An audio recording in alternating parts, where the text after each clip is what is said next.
update ng bayan, maasahan anumang panahon.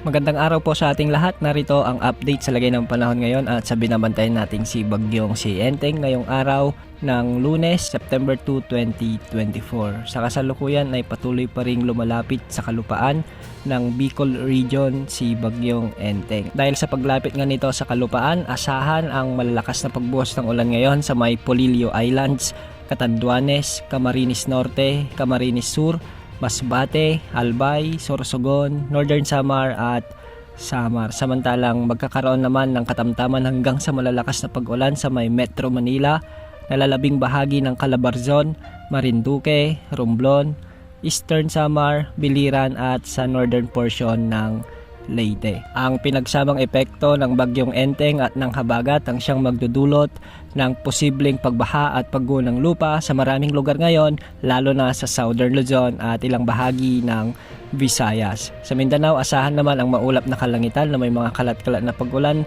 dulot pa rin ng habagat na hinihila ni Bagyong Enteng. At sa nalalabing bahagi ng Luzon, asahan naman ang mga pag-ulan ngayon dahil sa localized thunderstorms sa may Ilocos Region, Cordillera Administrative Region at ilang bahagi ng Central Luzon. Ngunit pagsapit ng hapon o gabi, asahan ang malawakang pag-ulan sa halos buong Luzon at Visayas, dulot na ng epekto ni Bagyong Enteng. Narito naman ang outlook mula sa ginagamit nating weather model. Makikita natin sa ating satellite animation o dito sa model na ginagamit natin na bahagyang kikilos ng pahilaga si Bagyong Enteng ngayong araw. Mabilis itong kikilos patungo sa may Isabela at Cagayan area. Posible ang pag-landfall nito o hindi inaalis ang posibilidad na mag-landfall nito sa bahagi ng Isabela at Cagayan. At tatawirin nito ang mga lalawigan ng Apayao o Kalinga at lalabas naman sa may Ilocos Norte.